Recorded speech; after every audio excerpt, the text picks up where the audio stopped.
Hello दोस्तों, आपका स्वागत है और मैं आपका गाइड आपके साथ फिर से सेकंड पार्ट में। तो जैसा कि आपने देखा था, हमने डिस्काउंटिंग पे आके हमारी स्टोरी एंड की थी और आज हम बढ़ेंगे डिस्काउंटिंग से, जो कि 4 ऑप्शन में से एक ऑप्शन था। होल्डर ऑफ द बिल यानी कि विकास चाहे तो बिल को रख सकता था up to the date of maturity, वो एंडोर्स कर सकता था, वो बैंक को दे सकता था, और जिसको कहते हैं बिल सेंट फॉर कलेक्शन। और जो लास्ट ऑप्शन था that was discounting of bill. Immediately वो बैंक से मनी ले सकता था, बैंक उसको डिस्काउंटिंग चार्जेस काट के मनी दे भी सकती थी, और फाइनली मंथ के एंड में बैंक निश्चय से यानी कि ड्रॉई से मनी कलेक्ट कर ले। ये सारी चीजें हमने पिछले वीडियो में डिस्कस करी थी। अगर आपने पुराना वाला वीडियो नहीं देखा है तो मेरी रिक्वेस्ट है कि आप पुराना वाला वीडियो देख लीजिए, जिसका लिंक मैंने डिस्क्रिप्शन बॉक्स में दिया हुआ है। अब हम आगे बढ़ते हैं कहानी की तरफ और ये देखते हैं कि क्या हो सकता है from the date of bill to the date of maturity, जो कि थोड़ा अलग है जो हमने लास्ट एपिसोड में सीखा था, क्योंकि लास्ट एपिसोड में तो निश्चय ने 3 महीने बाद पेमेंट कर दिया था। आज हम आने वाले स्लाइड में देखेंगे कि क्या हो सकता है और हम थोड़ा सा जानेंगे अकोमोडेशन बिल के बारे में। अकोमोडेशन बिल क्या हो, तो ठीक है, फिर हम आगे बढ़ते हैं। Before the date of maturity, date of maturity के खत्म होने से पहले क्या क्या चीजें हो सकती हैं, हम शुरुआत वहां से करेंगे। हमारे सामने हमारे कैरेक्टर्स हैं, यानी कि ड्रॉअर, ड्रॉई और हमारा बिल। ये हमारे 3 कैरेक्टर्स हैं। कहानी इनके इर्द गिर्द ही घूमने वाली है। डेट ऑफ मेच्योरिटी के पहले ऐसा हो सकता है कि निश्चय विकास से यानी कि ड्रॉई से कांटेक्ट करे और बोले मैं आपका पैसा समय से पहले देने के लिए तैयार हूं। या ऐसा भी हो सकता है निश्चय यानी कि ड्रॉई विकास से बोले कि मैं आपका पैसा समय पे नहीं दे पाऊंगा, मेरा टाइम और बढ़ाई। तो आइए देखते हैं इन कंडीशन में क्या क्या होता है, इनको क्या कहते हैं। पहली कंडीशन में जब ड्रॉई बोलता है कि मुझे और समय नहीं चाहिए और मैं आपका पेमेंट समय से पहले करना चाहता हूँ, 1 महीने बाद ही कर दूंगा, उस प्रोसेस को बोलते हैं रिटायरिंग ऑफ बिल। और उसमें यूजुअली जनरली निश्चय या ड्रॉई कुछ रिबेट लेता है, क्योंकि मैं आपका पैसा पहले लौटा रहा हूँ, समय से पहले लौटा रहा हूँ, तो आप मुझे थोड़ा रिबेट भी दीजिए। यूजुअली ड्रॉवर उस चीज को मान भी जाता। तो एक तो हो गई बात रिटायरिंग ऑफ बिल। इसके अलावा ऐसा भी हो सकता है कि 3 महीने खत्म होने से पहले ड्रॉई ड्रॉवर को अप्रोच करे, उसको मिले और बोले कि मैं आपका पेमेंट समय पे नहीं कर पाऊंगा, तो आप ये वाला बिल कैंसिल कर दीजिए और एक नया बिल लिख दीजिए, मैं आने वाले समय का इंटरेस्ट देने के लिए तैयार हूं। और उसको बोलते हैं रिन्यूअल ऑफ बिल। इस प्रोसेस के अंदर पहले विकास अपना पुराना बिल कैंसिल करेगा, फर्स्ट बिल कैंसिल करेगा, इंटरेस्ट चार्ज करेगा। वो हो सकता है इंटरेस्ट हाथों हाथ भी ले ले या बिल के अमाउंट में भी जोड़ सकता है। तो एक बिल कैंसिल हो जाएगा और दूसरा बिल, नया बिल वापस से लिखा जाएगा और वापस से वही प्रोसेस चालू हो। इसके अलावा एक और चीज हो सकती है जिसका मैं जानता हूं आप सब लोग इंतजार कर रहे होंगे, और वो होता है dishonour of the bill on the date of maturity, जब ड्रॉई पेमेंट करने में असक्षम हो। तो हमारे सामने हमारे 2 कैरेक्टर्स हैं। जब विकास निश्चय के पास गया तो निश्चय की शॉप बंद थी, निश्चय से कांटेक्ट नहीं हो पाया, निश्चय से संपर्क नहीं हो पाया। इस सिचुएशन को हम समझ सकते हैं डिसऑनर ऑफ बिल। और ऐसी कंडीशन में अब विकास के पास कोई प्रूफ होना चाहिए। इसके लिए वो जाएगा नोटरी पब्लिक के पास, कोर्ट के पास, और कोर्ट वो बिल विद नोटिस निश्चय के ऑफिस या निश्चय के शॉप में भेजेगी। और अगर निश्चय उसको एक्सेप्ट करके पेमेंट कर देता है तो वेल एंड गुड।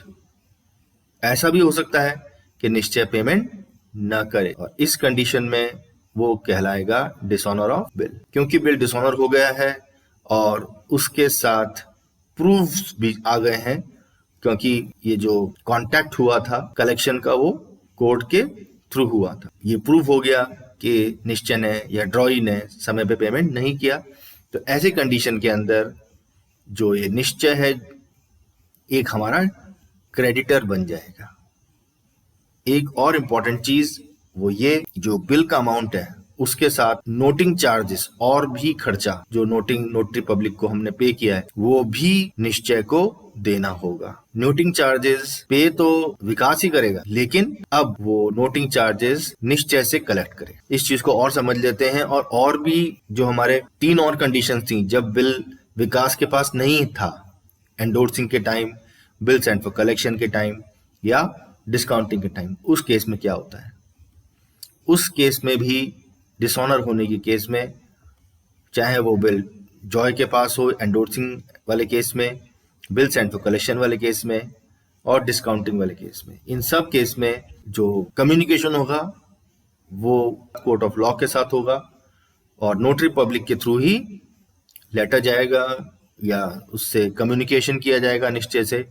और एक बार मैं फिर बोल दूं फिर से कि नोटिंग चार्जेस जो भी होल्डर होगा वो पे करेगा। अगर एंडोर्सी के पास है, जॉय के पास है तो जॉय पे करेगा, बैंक के पास है तो बैंक पे कर देगा, लेकिन अल्टीमेटली लायबिलिटी है वो निश्चय की होगी। नोटिंग चार्जेस जो खर्चा है वो निश्चय की बुक्स में लिखा जाएगा, विकास के बुक्स में या किसी और की बुक्स में नहीं लिखा। पेमेंट करेंगे, कैश की एंट्री होगी, वो बात ठीक है, लेकिन नोटिंग चार्जेस डेबिट करना है, जो एक्सपेंस मानना है वो सिर्फ और सिर्फ निश्चय की बुक्स में लिखा जाए। मुझे लगता है कि आपको ये पॉइंट समझ में आ गया होगा और हम आगे बढ़ सकते हैं। लेकिन और भी चीजें हैं बिल्स ऑफ एक्सचेंज में सीखने के लिए इस टॉपिक से रिलेटेड। और जो नेक्स्ट टॉपिक आज उठाने वाले हैं वो है अकोमोडेशन बिल। अब जो अभी तक आपने कहानी सुनी, ये सारी कहानी ट्रेड बिल की थी, क्योंकि बिजनेस हुआ था इसलिए बिल लिखा गया था और इसलिए इसको ट्रेड बिल कहा है। लेकिन बिजनेस के अंदर इसके अलावा भी बिल का काम होता है। आइए अब देखते हैं अकोमोडेशन बिल क्या है।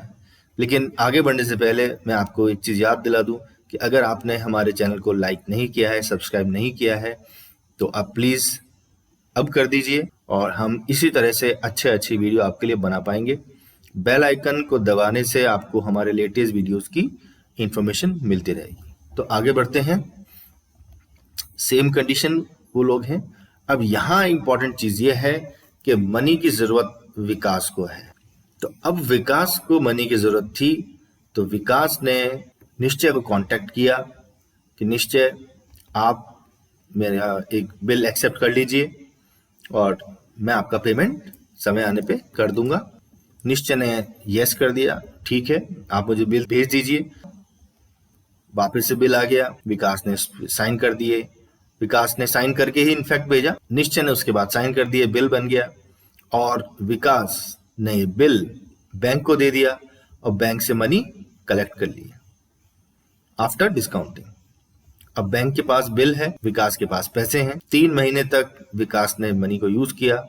डेट ऑफ मैच्योरिटी से पहले निश्चय के पास पहुंच गए और उसका पेमेंट कर दिया। निश्चय के पास पेमेंट आ गया। अभी 3 महीने पूरे हो चुके हैं, डेट ऑफ मैच्योरिटी आ गई।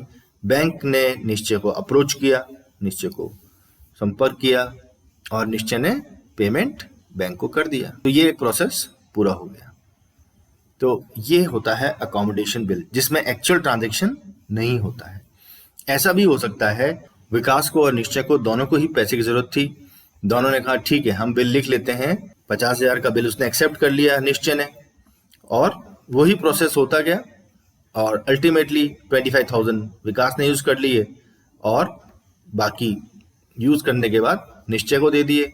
निश्चय ने भी अपना काम कर लिया और 3 महीने बाद बैंक का पेमेंट कर दिया। बैंक को पैसे मिल गए, विकास की जरूरत पूरी हो गई, इसी तरह निश्चय की भी जरूरत पूरी हो गई।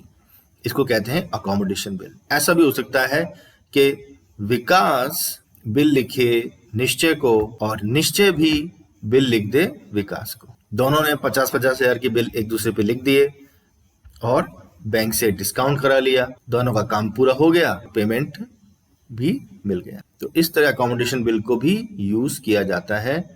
अकोमोडेशन बिल की एंट्रीज वही होती हैं जो नॉर्मल हमारी एंट्रीज होती। ये वीडियो यहीं समाप्त होता है और हम नेक्स्ट वीडियो में देखेंगे कि किस तरह से बिल्स ऑफ एक्सचेंज की तरह एक और चीज होती है प्रॉमिसरी नोट, वो कैसे लिखा जाता है उसके बारे में जानेंगे, उसके बारे में कहानी सुनेंगे इनफैक्ट।